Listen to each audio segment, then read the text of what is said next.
Um, we have fluency, that's the ability in a way that other people can understand me. Yes, I think that that is fluency. We can speak with um, a good English level, Mm. and that other people can understand me. I think that that's fluency Okay, very with well. a good pronunciation.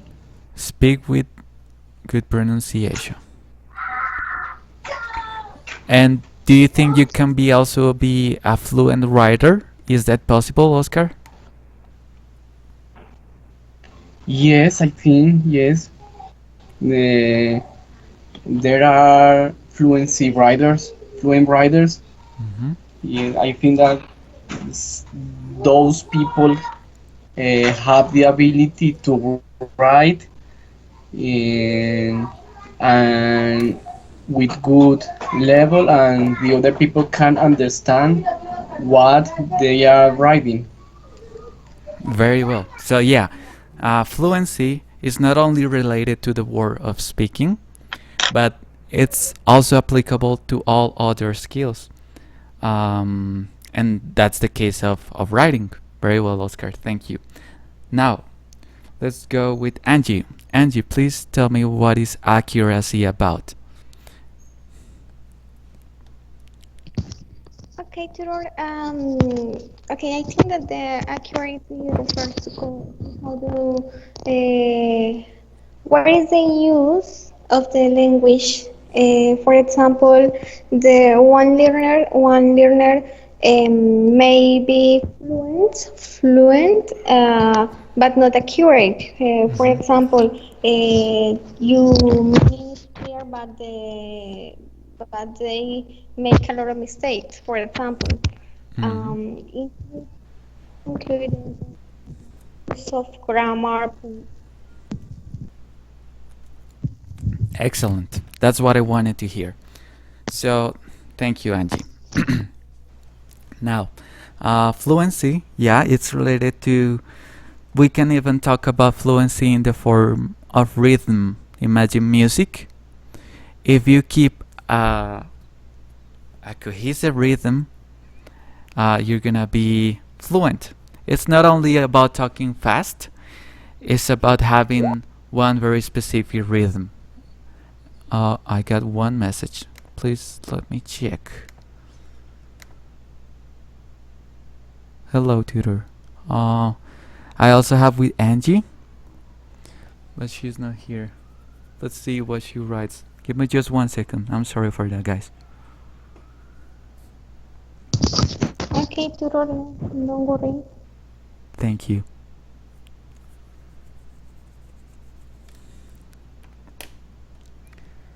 Hmm.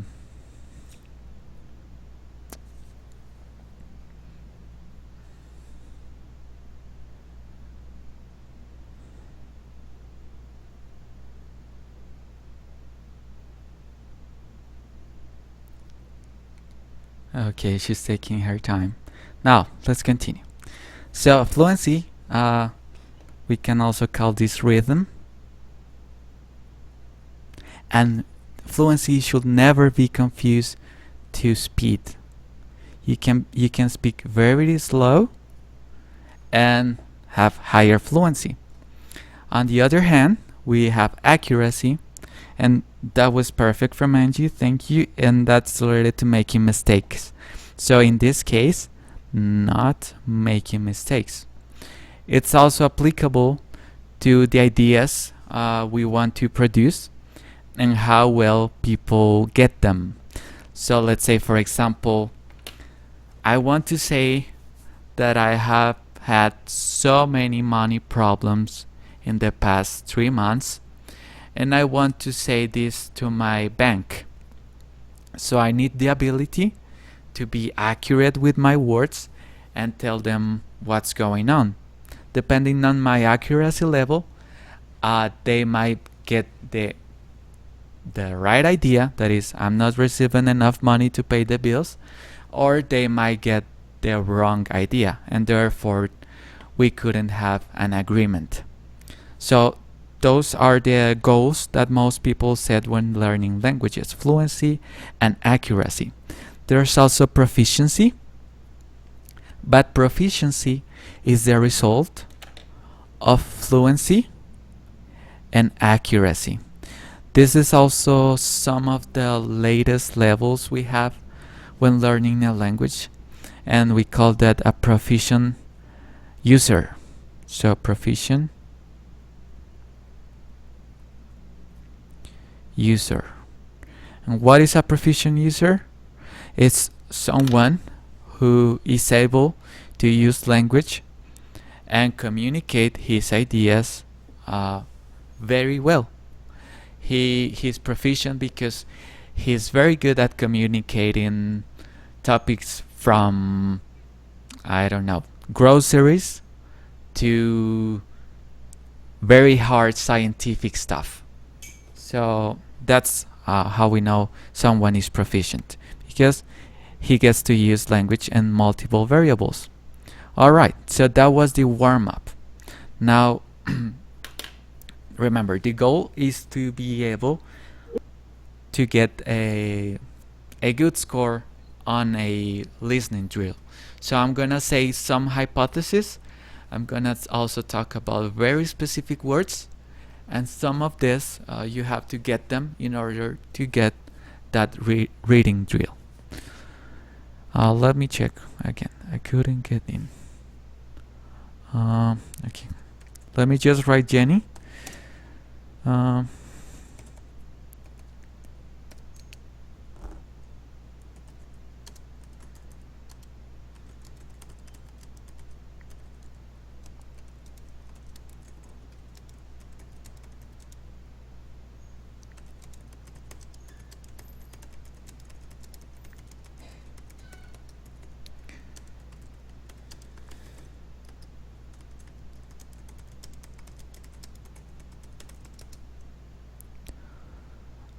Okay, yeah, so she couldn't get in, so I'm just telling her that I'll send her the recording. Okay, now continuing on. Learning languages. So when learning languages, we are talking about two hypotheses, and this hypothesis, okay, this hypothesis are, one of them is the comprehension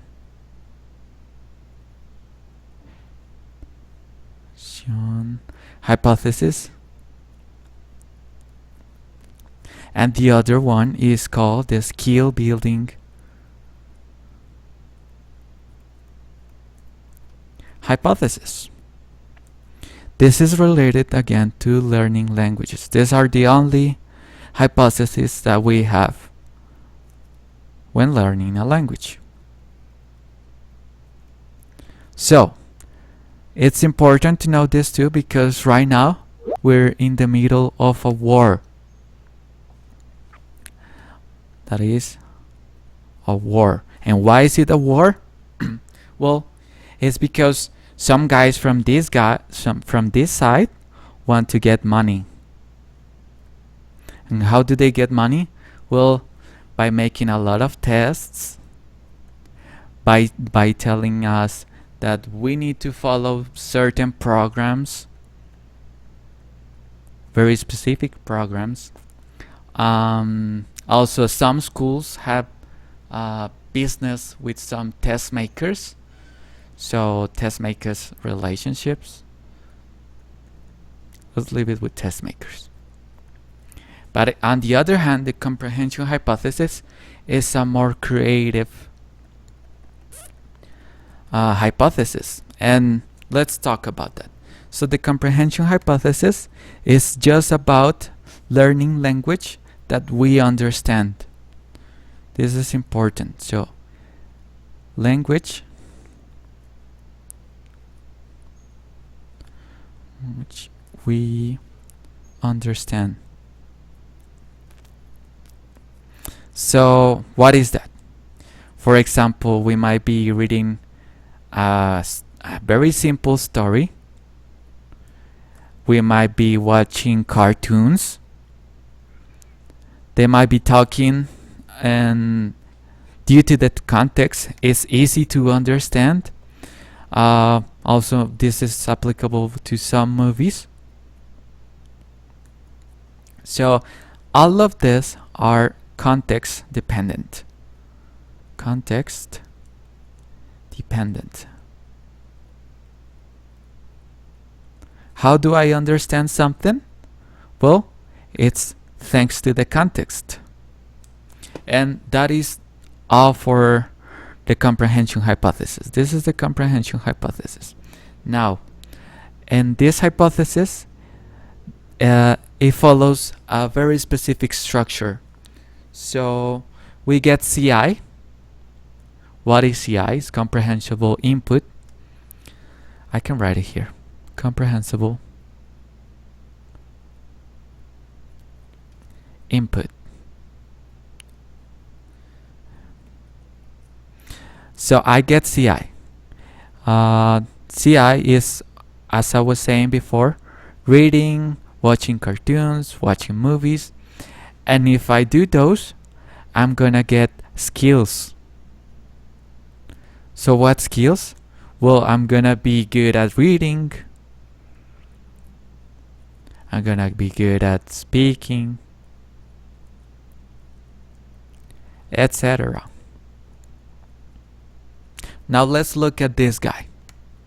I call this the bad guy because it's what never promotes language, and that is the skill building hypothesis. And it's very popular. Even in this university, there are some teachers that still use the skill building hypothesis.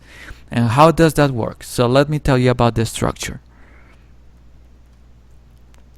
In the skill building hypothesis, you start with the skills. So you start practicing vocabulary. Let's say, alright, let me write it here. Vocabulary. Grammar. Lots of grammar we're gonna see in this hypothesis. And after we get introduced with that, we need to practice a lot. A lot. And if we're lucky, and if we practice a million times grammar, vocabulary, well, we expect to acquire language. Language. Notice how the structure in this hypothesis is quite different from the comprehension hypothesis. So in the comprehension hypothesis, you get the CI, and therefore you get the skills, reading, speaking, etc. Whereas in this one, the skill building hypothesis, you start with the skills. You practice a lot, and then, well, maybe you will acquire language. And these are the most important hypotheses that there are for the case of learning languages. Give me just 1 second again, because I asked. She said, oh, sorry. No problem. Okay. Now let's focus on this hypothesis. The comprehension hypothesis is the one that we should focus, because this one, the skill building, it does not work.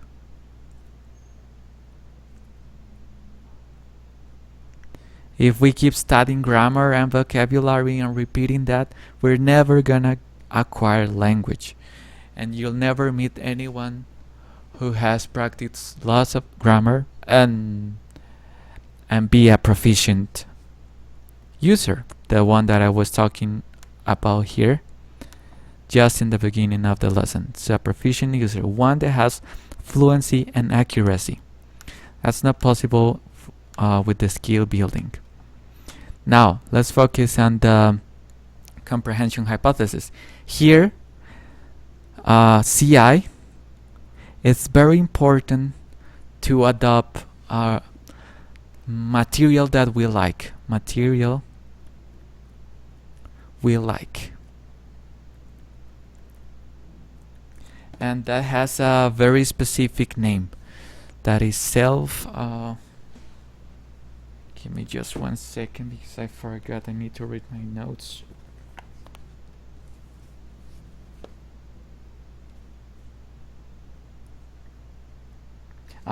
Free voluntary reading.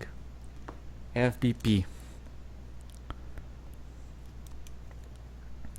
FVP.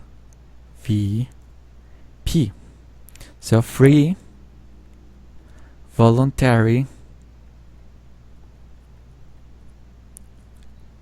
FVR, I'm sorry, FVR reading. So we need to find material we like for example, some of you might like comics, some of you might like sports or novels, anything we can read. But the important thing is that we get interested on those, on the material that we read. And there's also a hierarchy for learning a language through reading, because if we're starting, we should get, for example, if I'm starting, I'm not gonna start with novels, or I'm not gonna start with academic literature. I should start somewhere easier. And so we have this hierarchy, the FVP hierarchy,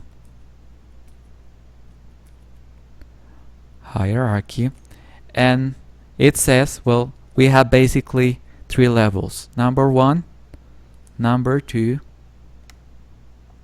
and number 3. For the first level, I'm gonna read stories. So what kind of stories? Usually comics, because that's gonna provide me with context. Readings for children also, because they use more simple vocabulary. And that's it for level 1. Now for level 2, we get FVP itself, free voluntary reading. So the thing that I really want to read, I can read here the news, I can read here about sports, even I can watch movies with subtitles, and that's considered reading. Titles. And for the third level, we have academic. So we should all follow this trend. Start number 1, go number 2, and finish with number 3. This one is the hardest, but it's also the one that provides the most vocabulary. And that is the FVP hierarchy. I got one message again. Okay, it was not from here. No problem. Now, all of this that I'm talking is the comprehension hypothesis, and is made by Stephen Krashen. This guy is probably the most important linguist that we should know, because he's the one who developed these theories around 1980s, and they are still relevant today. Let me write it here, Stephen Krashen.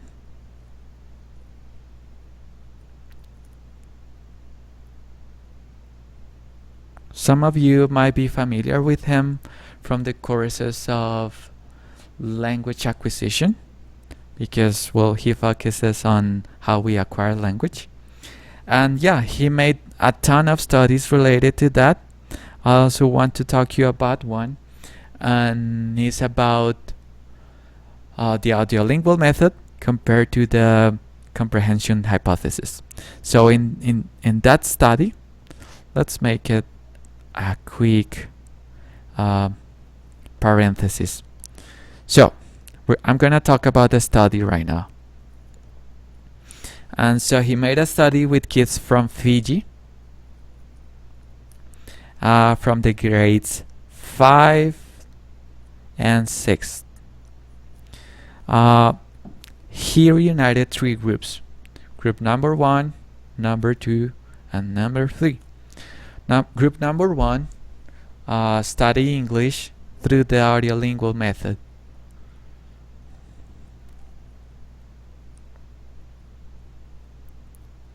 Number 2 use the comprehension hypothesis. And number 3 use another one called shared reading.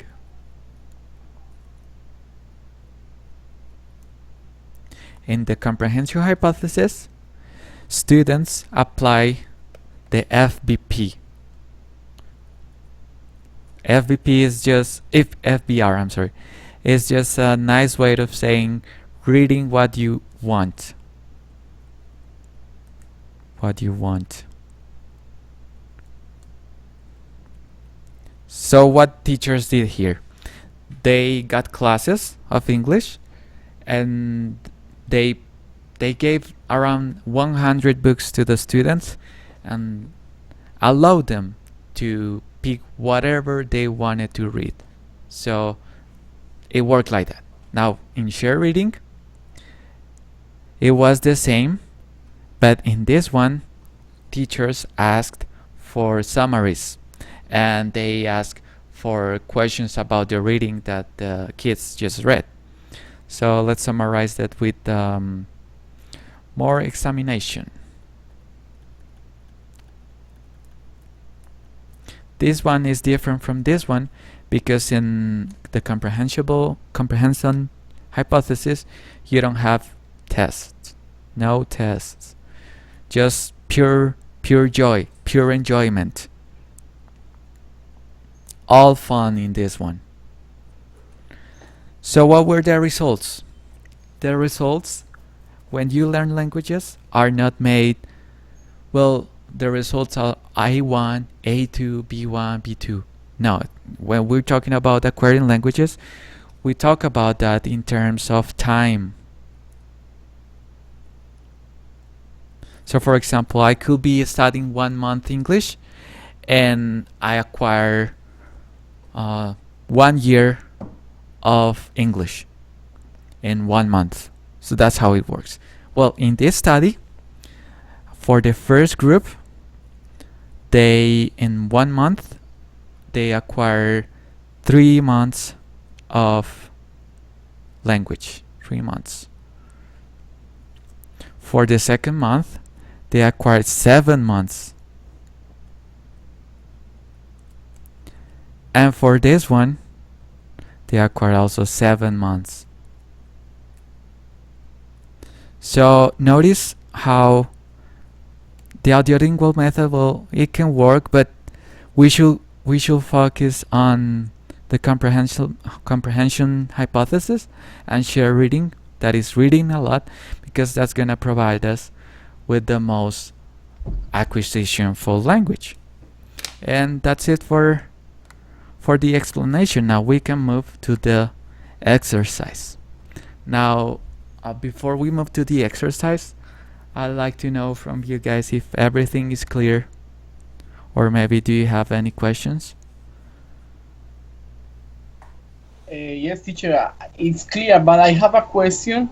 Mm-hmm. According to your explanation, yes, Mm-hmm. or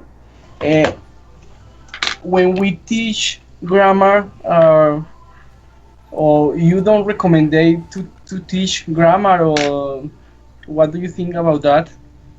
Oh, very Or good. we must teach grammar. For example, if we read a book, we can explain. For example, in this book that is a present simple. This is past, or Mhm. not.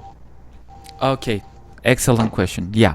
So the reason why I didn't talk so much about teaching is because, well, this is a weekly and you guys are acquiring language. So I'm just giving you guys tips to acquire language, but it is extremely important also to talk about teaching. So what the question about Oscar is really good. Teaching. So what is for us when we have to teach? Well, the recommendation, and it's not my recommendation, it's Stephen Krashen's recommendation.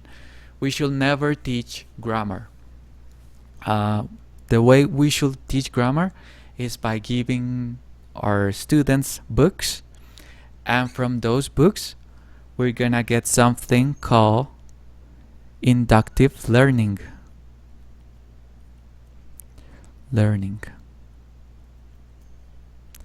So how does that work? Let's say I'm reading book where, I don't know, The Yellow Bear, and the yellow bird says something like the bear drank the honey.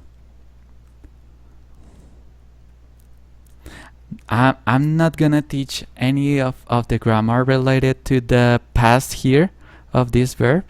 What I want from my students is that they find it themselves.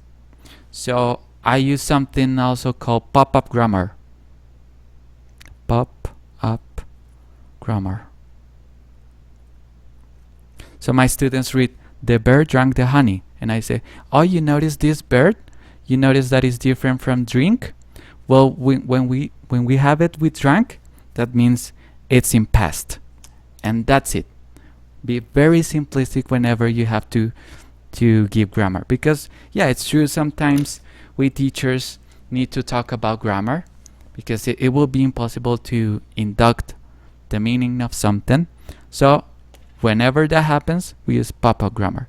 Pop-up grammar is keep it simple, do it in no more than 10 words, and well, with repetition, if you're reading, you're gonna get later more phrases. Maybe they talk about piglet, they talk about the donkey, and they see again this verb. So students, they see it again, they will inductively know that they're talking about a past action. This is also related to some teaching methods. Let's talk now about methods. So in the case of the comprehension hypothesis, we have two methods. One is TPRS. Please write this down, guys. It's gonna be the most useful method you're gonna get in all your career. And this is also called teaching proficiency through reading. Reading story time. And that is basically giving students some readings with context. Reading with context. So that's like comics, also well, some mangas. I have the reading and I can show visually with images what's going on. So that's easier for understanding the case of the students. That's one method. TPRS, don't forget about it. This is one of the newest methods. It's probably from 2010, and it's the most effective method for teaching English. Now there's also another method. This is called CI. It's just the same that I was talking you guys about. So comprehensible input. Comprehensible input is just given material that is understandable. So nice conversations,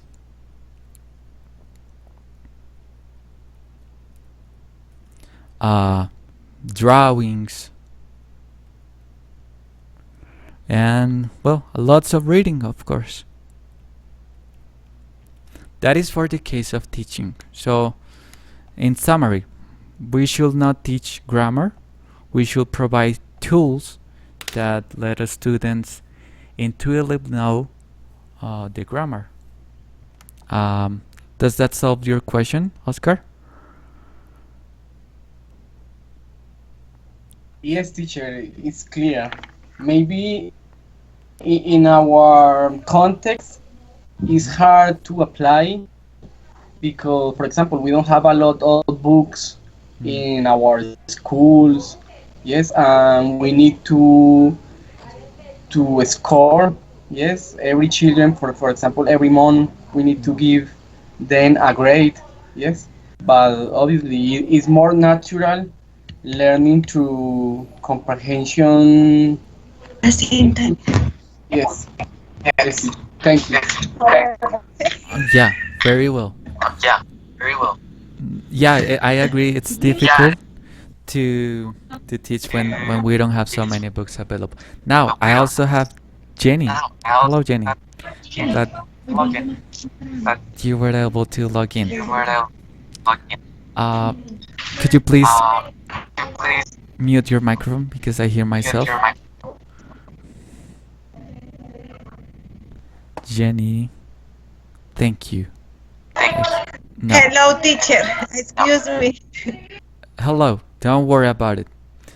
So, I'm gonna give you the recording because we have done a lot in this 30 minutes. I'm just gonna do a quick summary for you.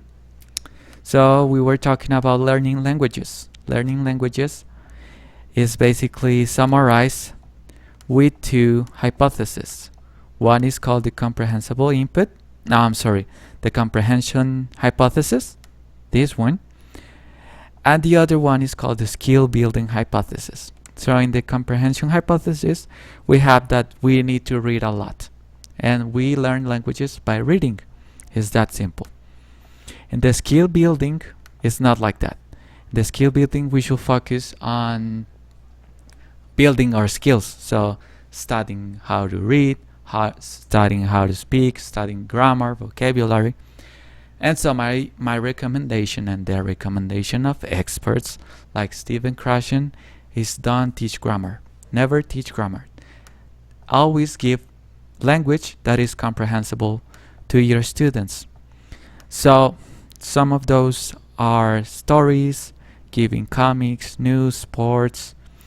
You can talk about movies that have subtitles. That is also very good.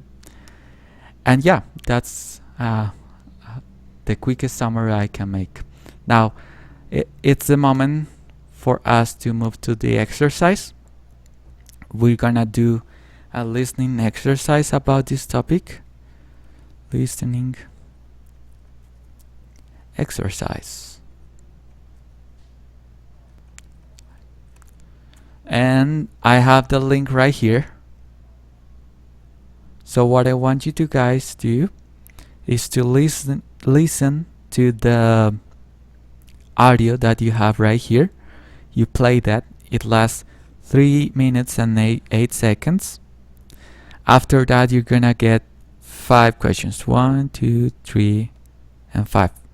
So the idea is play the recording, answer the questions, and at the end we're gonna discuss some things about that.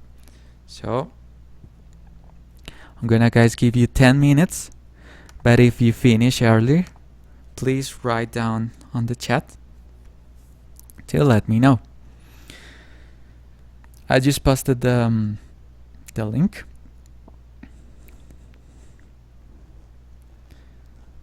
And okay, 10 minutes from now on. Remember, if you finish early, just tell me, and we can continue on. So good luck with that, guys. I'm gonna be here if you guys need anything.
right, so I have that Oscar already finished.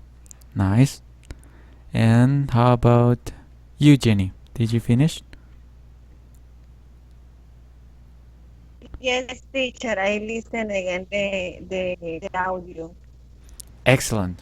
Very, very well, guys. Now, let's go back to the um, whiteboard and we're gonna make a quick summary for that. Okay, so summary. Now about the tests. Okay, Oscar, so please tell me how well did you do on the test and why?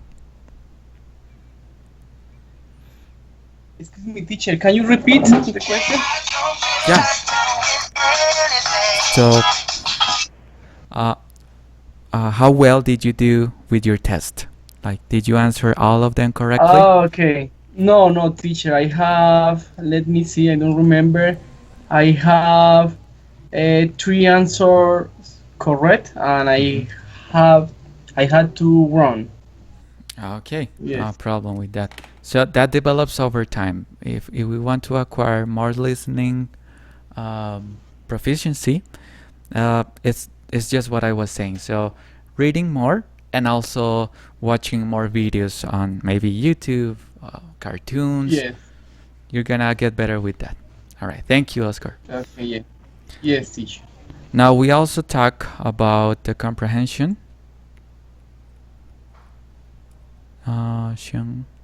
Hypothesis. Angie, can you please tell me what was that hypothesis about?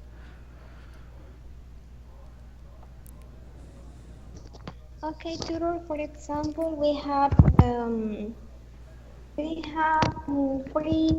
voluntary readings. For example, stories, maybe comics or news or different topics for this case. Excellent. Very well. So FVR, yes, free voluntary reading, and that is simply reading something we enjoy.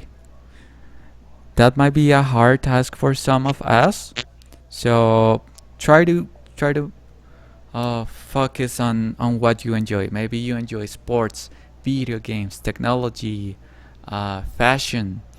Find something that you like and read a lot about that. So read something we enjoy. Now, I will ask you something, Jenny, but don't worry about that. I'm just gonna tell you about the skill building hypothesis. Building hypothesis. That is simply traditional teaching. Traditional teaching. And here we teach grammar and vocabulary. My advice is that we should stay away from this. We should get rid of the idea of working hard with languages. Working with languages should be fun and easy. So in the way of reading, enjoying the topics of the readings, of the cartoons, of the movies, and that's it. Well, this is the end of the lesson, guys. I appreciate everyone for being here and for your participation. That was really nice of you. And I hope you have a nice day. Take care. Okay, tutor. Thank you. The same. Okay, teacher. Thank you. Okay, my pleasure. Goodbye.